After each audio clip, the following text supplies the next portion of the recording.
यदि सद्धर्म का मार्ग मिले तो केवल मुझे नहीं, वो सबके लिए उपलब्ध होना चाहिए। और अंत में मेरी भयानक परीक्षा हुई। काम, क्रोध, माया, वासना, तृष्णा मेरे सामने कई रूपों में आए, पर मैं विचलित नहीं हुआ, अडिग रहा। मैंने संकल्प लिया, प्राण जाए या परम सत्य उपलब्ध हो।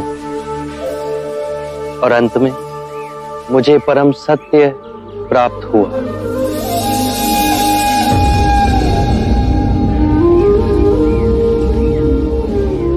हे पुरुष बुद्ध, मुझे उस मार्ग पर पहला पग रखना तो सिखाओ। कारण और प्रभाव की सूक्ष्म और अदृश्य श्रृंखला से पूरी सृष्टि बंधी। यदि तुम अच्छे कृत्य करोगे तो ताल की लहरों की तरह जन्म जन्म उसकी तरंगे तुम्हारे जीवन को कंपित करेगी, तुम्हें बौद्धित्व तक पहुंचाएगी। उसी के विपरीत यदि तुम बुरे कृत्य करोगे तो उसकी बेड़ियां जन्मों तक तुम्हें बांधेगी और घसीटती जाएंगी।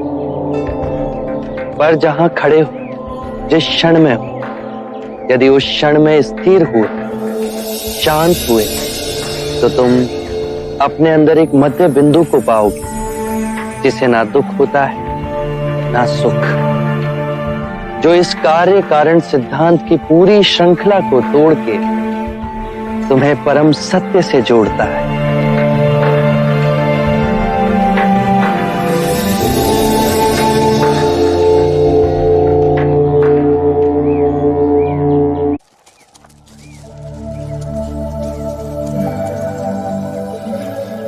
अरे वाह, मस्त।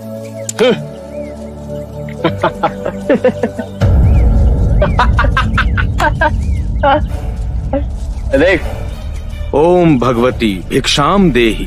हट्टे कट्टे हैं, नौजवान हैं, फिर भी कटोरा उठाकर भीख मांगते फिरते हैं, शर्म भी नहीं आती इन्हें।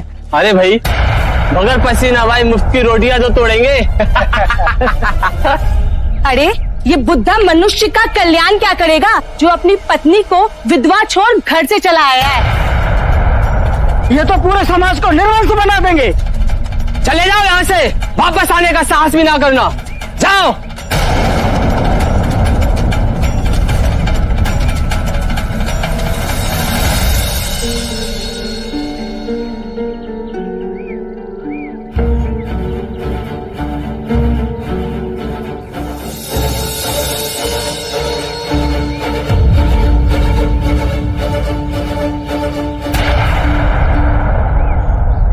राजगृह वालों ने भिक्षा नहीं दी।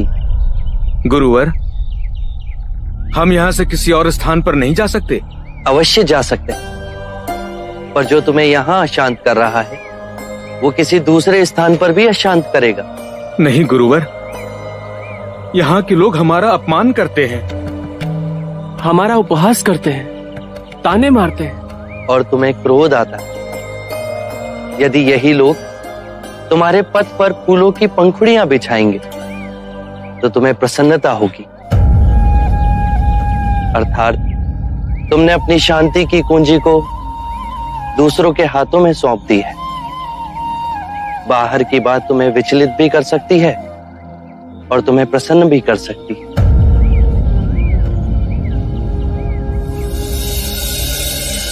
गुरुवर, हमसे ही भूल हुई। यदि बाहर के कारण दुख और क्रोध हमारे मन में है तो हमने ही मन से आपके संदेश को ग्रहण नहीं किया है।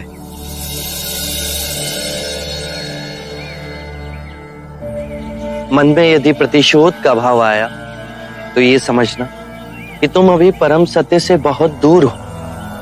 आप कहते हैं तो मन क्षण में समझ जाता है। एक बात हमेशा याद रखना कि कोई भी नई बात लोग आसानी से ग्रहण नहीं करते। तुम उनकी सदियों पुरानी धारणाओं को तोड़ रहे हो। वो तुमसे प्रेम नहीं करेंगे, पहले पहले वो तुम्हारा उपहास करेंगे, फिर हिंसक होंगे, फिर तुम्हारी उपेक्षा करेंगे, फिर तुम्हें स्वीकार करेंगे। ये परिवर्तन तुम स्वयं देखोगे। बस अपना धैर्य और सहनशीलता ना छोड़ना।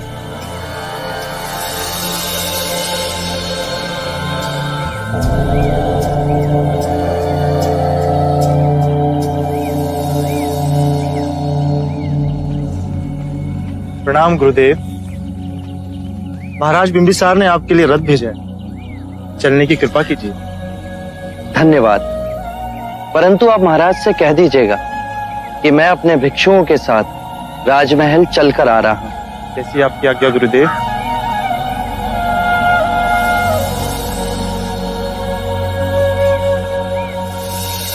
मेरा बच्चा, मेरा बच्चा।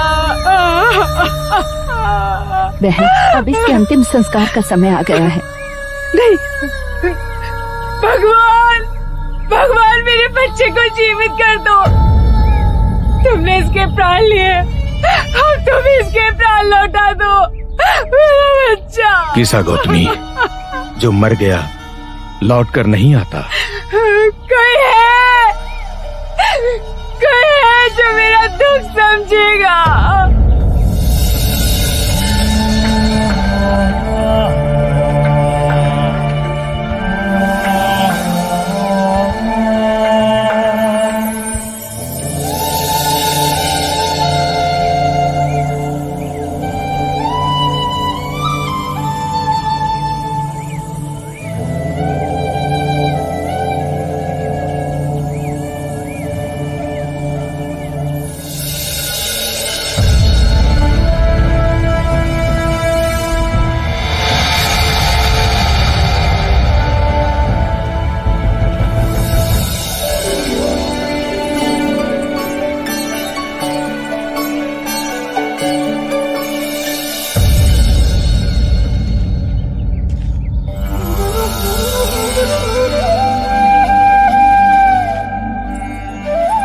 महारानी, बुद्ध आ गए हैं।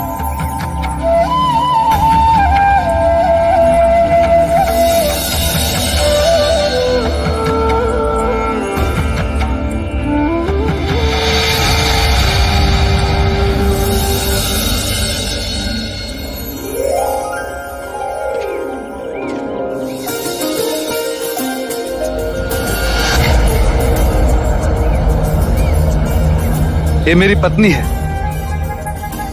महारानी वैदी। ये मगध के कुलगुरु, सभ्यता और संस्कृति के धरोहर, मगध के सेनापति और मगध के महामहिम मंत्री। आइए, आपका स्वागत है।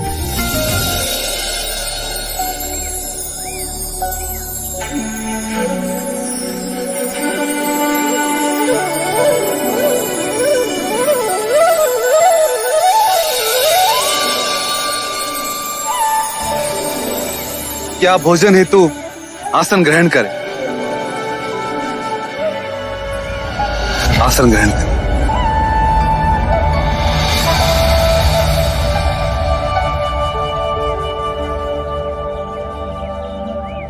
मैं आप सभी से विनती करता हूं कि आप भोजन हेतु आसन ग्रहण करें।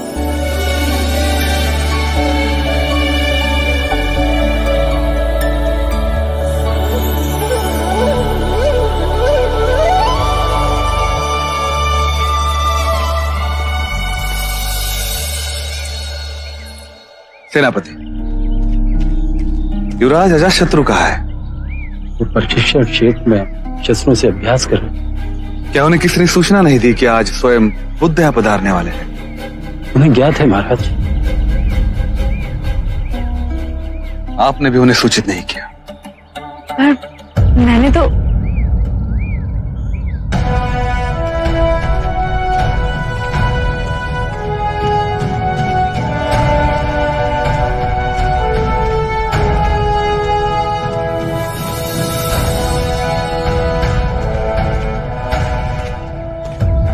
ये मेरा पुत्र अजातशत्रु है।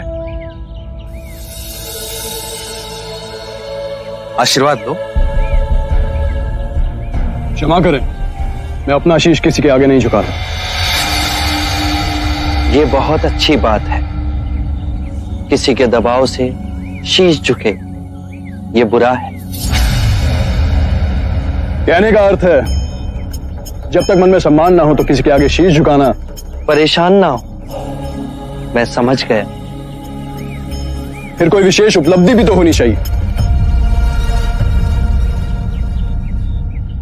शस्त्र विद्या में निपुण हूं। कभी अपने हाथ से तलवार बनाई है? मैं युवराज हूं, मैं तलवार क्यों बनाऊं? हाँ, युवराज शस्त्र बना सके ये तो आवश्यक नहीं,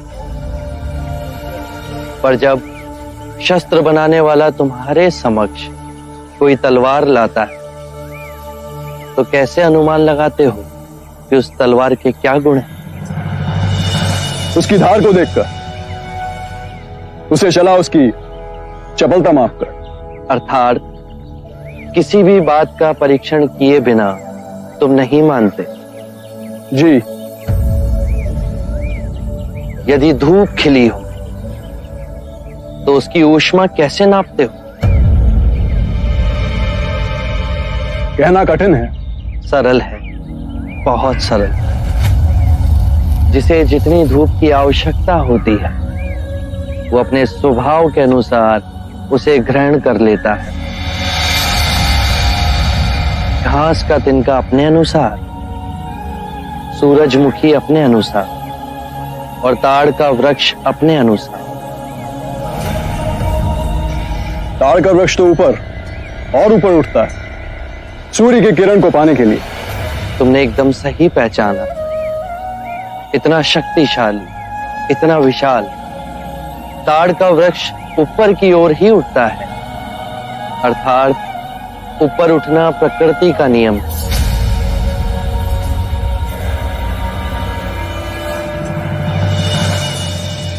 मैं स्नान करके आपके सामने उपस्थित होता हूं।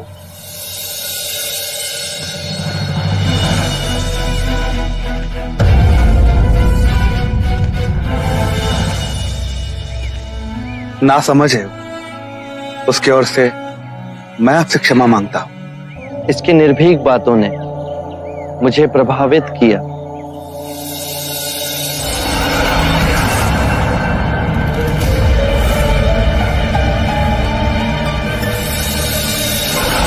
नहीं जाएगा मेरा बच्चा, कहीं नहीं जाएगा। साकेत गुरु प्रणाम। इस पगली को समझाइए, बच्चे का क्रियाकर्म करना है और ये अपने बच्चे को छाती से चिपकाए हुए हैं, छोड़ते ही नहीं। गुरुजी मेरे बच्चे को बचा लो, मेरे बच्चे को बचा लो गुरुजी, देखो, बच्चे को बचा लो। समझो तुम्हारा दुख दूर हुआ। एक व्यक्ति है जो इसे जीवित कर सकता है। कौन है गुरुजी? उस व्यक्ति के चरण तो हमारे महाराजा भी छूटे। उनके पास सभी प्रश्नों के उत्तर हैं। तुम्हारे इस मृत बच्चे को वो अवश्य ही जीवित कर देंगे। कौन है प्रभु, कौन है गुरुजी? बताइए ना। बुद्ध। बुद्ध? गुरुजी कहाँ मिलेंगे वो? राजमहल में। वहां जा और बुद्ध का नाम पुकार। मेरा बच्चा।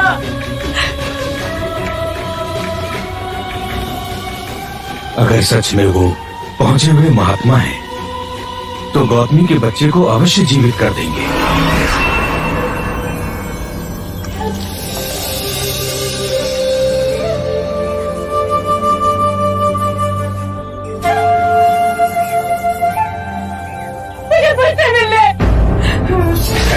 इधर क्यों आई है? तेरा इधर कोई काम नहीं है, चल यहाँ से। कृपया कीजिए, मुझे अंदर जाने दीजिए। मुझे बुद्ध के पास जाना है। इस नेता की दुआई कोई नहीं सुनेगा क्या? मुझे जाने दीजिए। छोड़ो मुझे। इन्हें आने दीजिए।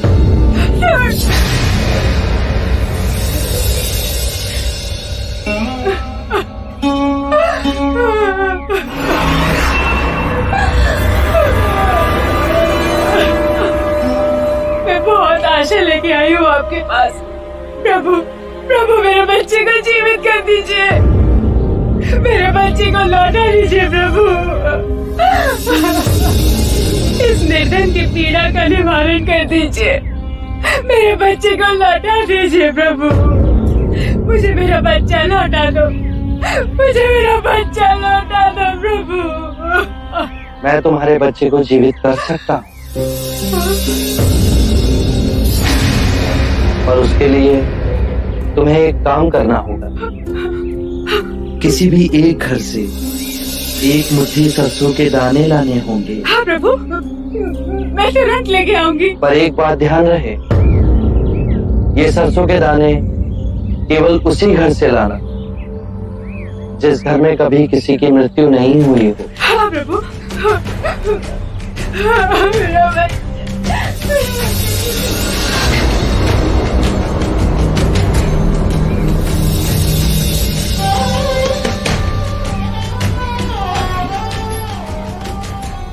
एक मुट्ठी सरसों का दाना मिलेगा? हाँ अवश्य मिलेगा, मांगा भी तो इतना सा। परंतु एक बात बताइए, आपके यहाँ किसी की मृत्यु तो नहीं हुई ना? बहन क्या बताओ, 6 माह पूर्व मेरे माता और पिता दोनों मृत्यु को प्राप्त हो गए। क्षमा कीजिए, मैं आज से सरसों नहीं ले पाऊंगी।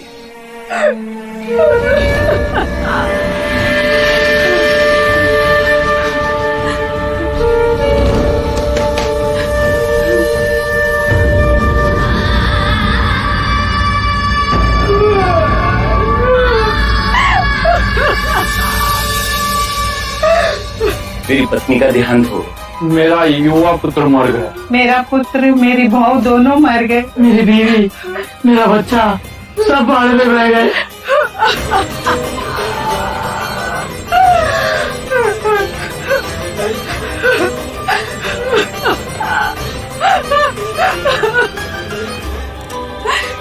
सुनिए,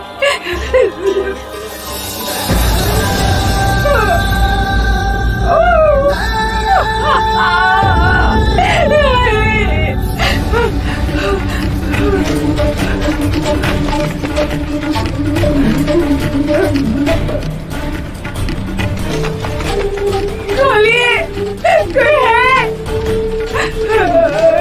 द्वार खोलिए।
जो जन्मा है उसकी मृत्यु निश्चित, यही प्रकृति का नियम।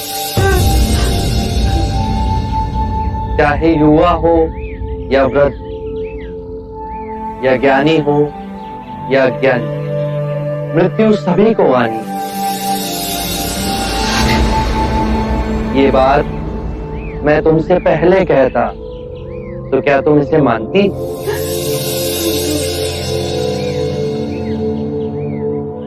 चंद्रमा हर रात्रि आकाश में यही परम सत्य दर्शाता है। पहले वो खिलता है, फिर उगता है और पूर्णिमा को पूर्ण गोलाकार आकार लेता है और अमावस्या को वो लुप्त हो जाता है। परंतु वो लुप्त नहीं हुआ, वो केवल अप्रगट हुआ। तुम्हारा पुत्र अभी जीवित है, परंतु तुम्हारे अंतर में। हाँ, उसकी अटखेलियां, उसका बालपन। तुम शांत हुई तो समझ सके। परम सत्य ये है कि जब तक सृष्टि रहेगी, दुख मनुष्य के साथ छाया की तरह चलेगा। इस दुख का कारण है वस्तु से स्वयं को बांधना, ये जानते हुए कि वस्तु क्षणभंगुर है। प्रभु, प्रभु इससे मुक्ति कैसे पाए? मुक्ति के लिए विवेक जगाना आवश्यक है। जो आए, चाहे दुख की सूचना या आनंद की परछाई, स्वयं को इन दोनों के बीच स्थिर करो। इस मार्ग पर चल दुख के बंधन टूटेंगे और परम सत्य की उपलब्धि होगी। और जब तुम्हारे अंतर में ये चेतना जागेगी तो तुम पाओगे कि जन्म मरण, मिलन वियोग दो नहीं, एक ही है।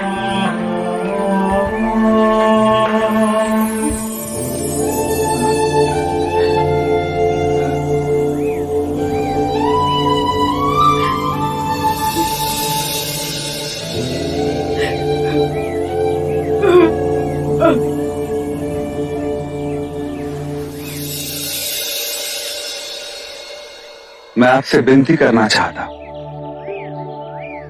क्या मैं आपको एक तुच्छ भेंट दे सकता?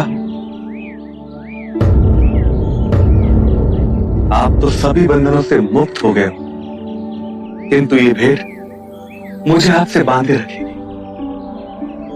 मगध के मुख्य द्वार के पास बांस का कुंज है, वेलुवन उसका नाम। मुझ पर उपकार करके इसे आप ग्रहण करें। मेरी ओर से आपको और आपके भिक्षु को एक तुच्छ उपहार है। आभार आपका।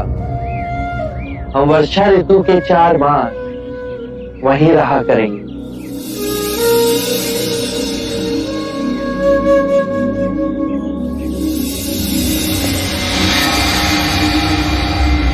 हे अजय, हे अभय, मृत्यु को परास्त करने वाले, मेरी ओर से यह तुच्छ भेंट स्वीकार करें।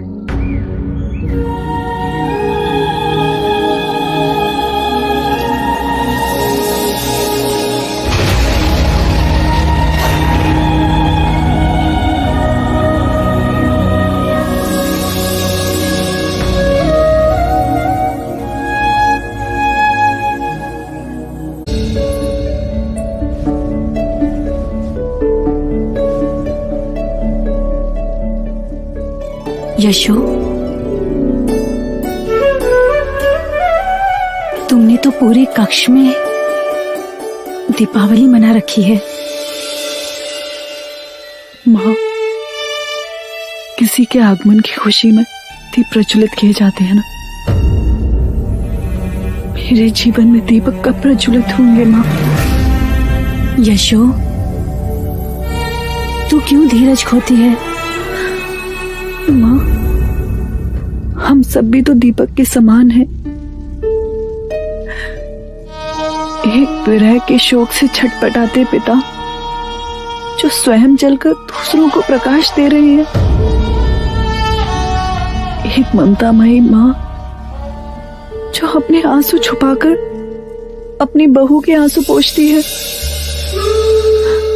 और एक माँ जो स्वयं दिए की भांति जलकर अपने पुत्र की याद को सदा अपने मन में प्रज्वलित रखती है।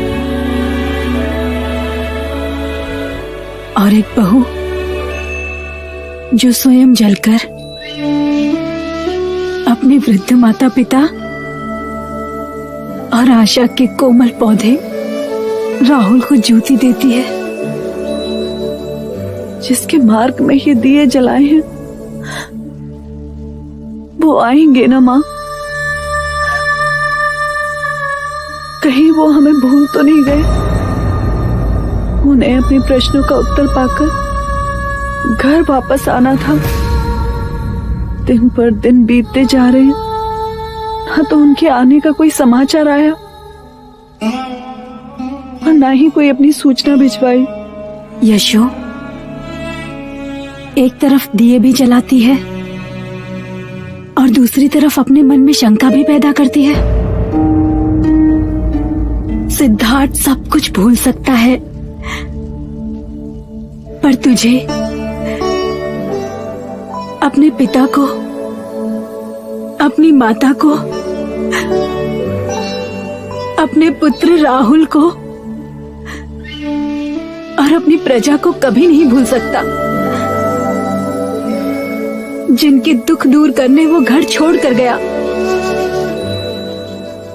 सिद्धार्थ आएगा, वो अवश्य आएगा। पर आपके आंसू तो कुछ और ही कह रहे हैं माँ।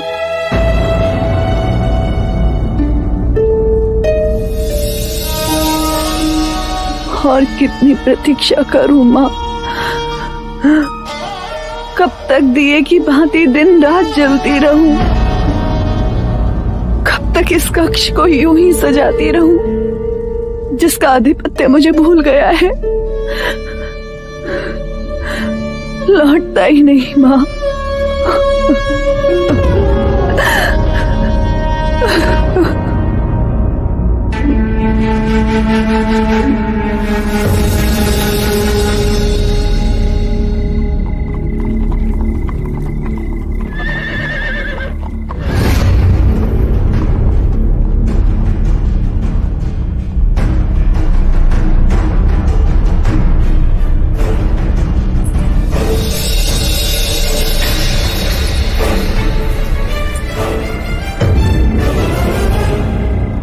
इस समय महल से बाहर कौन जा रहा है?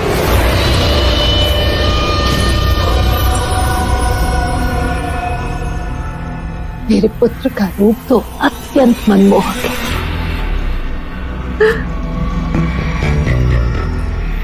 मेरी बुद्धि की दाद नहीं दोगी माँ?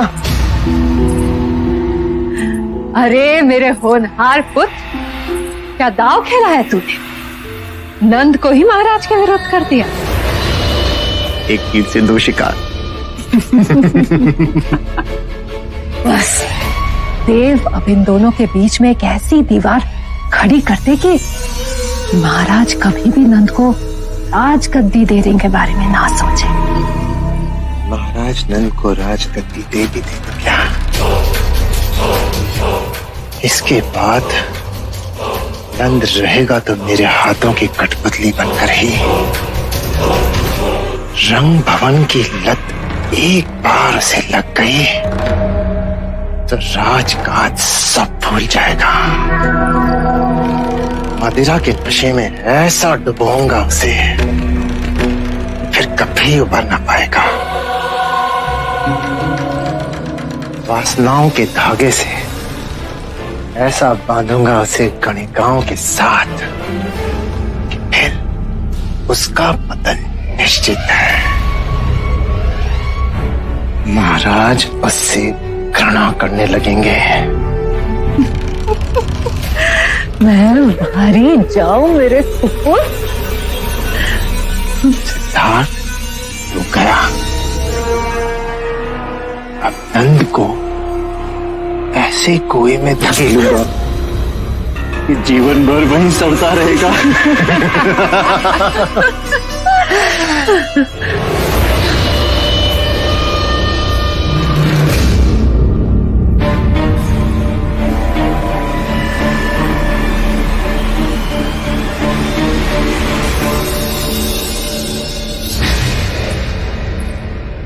तुम दोनों बाहर जाओ।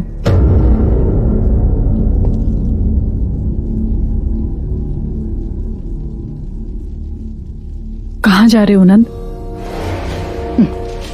जानता था आप भी मुझे नैतिकता का पाठ पढ़ाने के लिए अवश्य आएंगे, परंतु आपकी जानकारी के लिए भी बता दूं, मैं ज्येष्ठ देवदत्त के साथ रंग महल जा रहा हूं। अपने माता पिता की आज्ञा के बिना उन्हें चोट पहुंचाकर। चोट? ज्येष्ठ सिद्धार्थ जाते थे तो उन्माद का विषय, और मैं जाऊं तो चोट। बस नंद,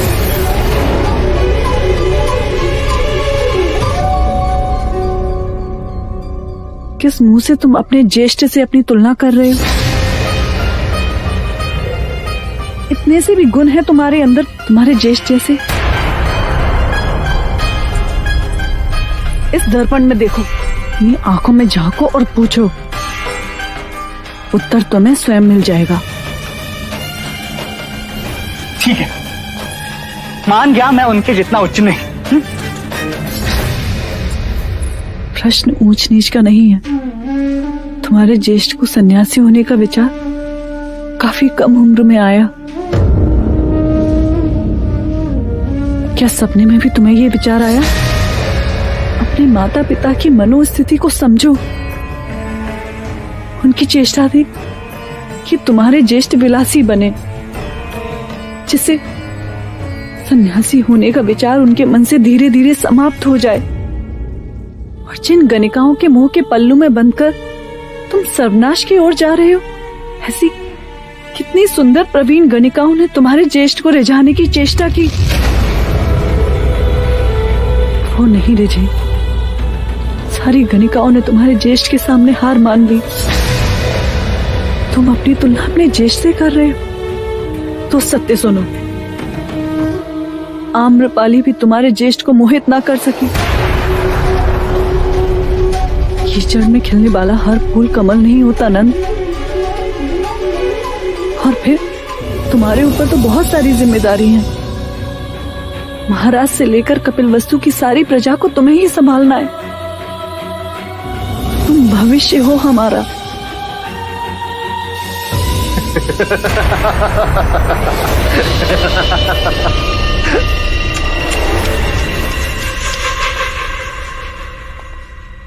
अब इतना भारी बोझ भी नंद के कमजोर कंधों पे मत डाल कि उसे उठा भी न सके। और तुम तो इस बेचारे को ऐसे डरा रही हो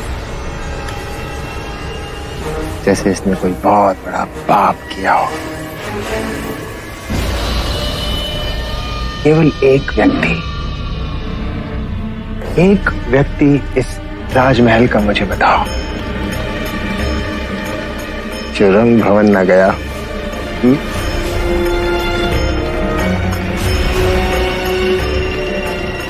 है कोई जवाब? नहीं है ना? तो नंद क्यों ना जाए?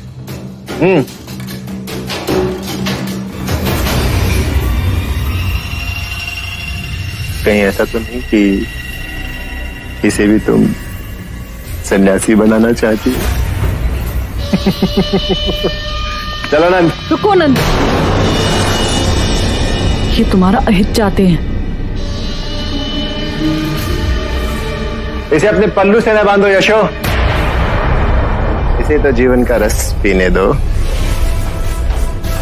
मैं रथ के पास तुम्हारी प्रतीक्षा कर रहा हूं नंद।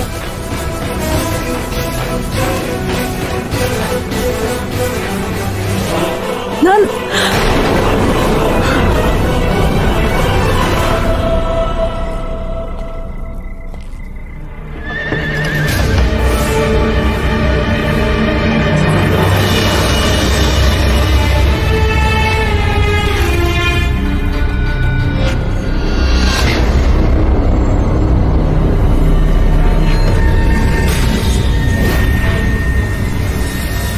अपने जीवन के निर्णय दूसरों को न लेने दो।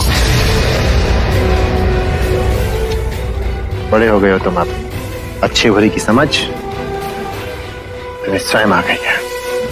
चलो। सत्य कहा आपने ज्येष्ठ। मैं अपना भला बुरा समझने योग्य अवश्य हो गया। आप जाइए, मैं नहीं जाऊंगा।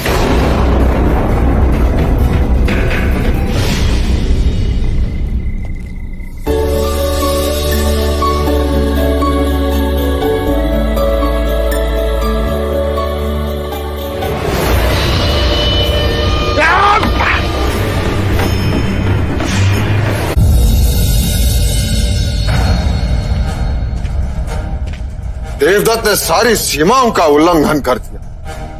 महाराज आप क्रोधित ना हो, उसे मूर्ख समझ के क्षमा कर दीजिए, मैं उसे समझाऊंगा। क्या समझाओगे उसे? समझाने से कभी माना है? आपने मुझे बुलाया महाराज? तुमने तो लाज लज्जा सब छोड़ दी है देवदत्त। मैंने महाराज? उस रात तुम्हारा अनुकरण कर नंद मदिरा में धुत था। बेहोश मनुष्य से बात करना मूर्खता है, इसलिए मैं चुप बैठा। एक बार तुम भी मदिरा के आवेश पे हमारे सामने अशिष्टता कर चुके हो देवदत्त, और तब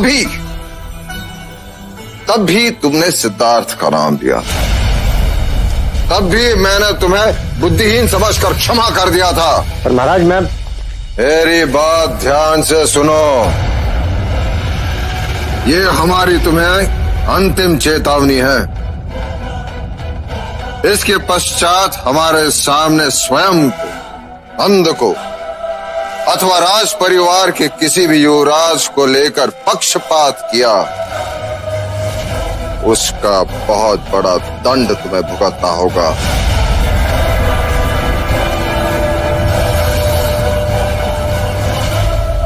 मैं समझता हूं महाराज। कुछ नहीं समझते तुम। मेरे मना करने पर उस रात नंद को उकसाकर तुम रंग भवन ले जा रहे थे। मैं नंद को नहीं लेके गया महाराज, वो केवल नंद का आग्रह था। तुम ज्येष्ठ हो,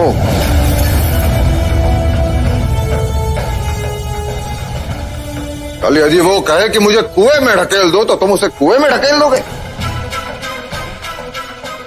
इसके पश्चात नंद रंग भवन नहीं जाएगा। यदि वो गया तो उसका उत्तरदायित्व तुम्हारा होगा। निर्लज्ज, अपने अच्छे गुण तो न सिखा सका तो अपने अवगुण सिखा रहा हमारे नंद को।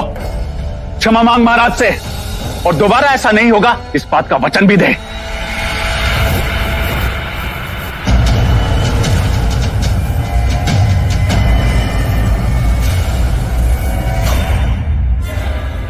ऐसे नहीं, चरणों में गिर के क्षमा मांग, क्षमा मांग।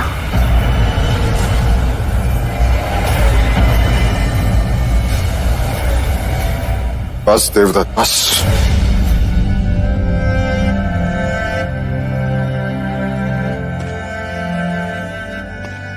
देवदत्त, तुम ज्येष्ठ हो, हमारे सबसे प्रिय हो। तुम बार बार वही गलती दोहराते हो, उससे बड़ी पीड़ा होती है। मैं ना समझू महाराज, आपकी क्षमा का पात्र भी नहीं। तुम मेरे पुत्र हो, मेरा सहारा हो, दोबारा ऐसी गलती मत करना।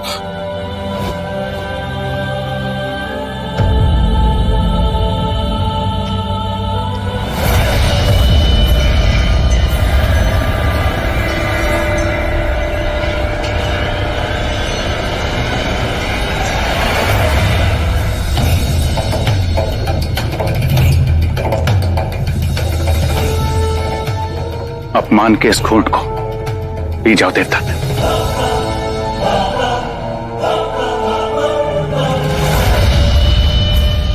नहीं, इनसे इनकी राजगद्दी छीन कर इनका वास्तविक स्थान दिखा के रहूंगा। कैसे? और कौन है जो तुम्हारी ये महत्वाकांक्षा पूर्ण करेगा? है एक व्यक्ति, अजात शत्रु। अब देखना अजात शत्रु को कैसे मोहरा बनाकर सारा खेल पलटता है देवदत्त।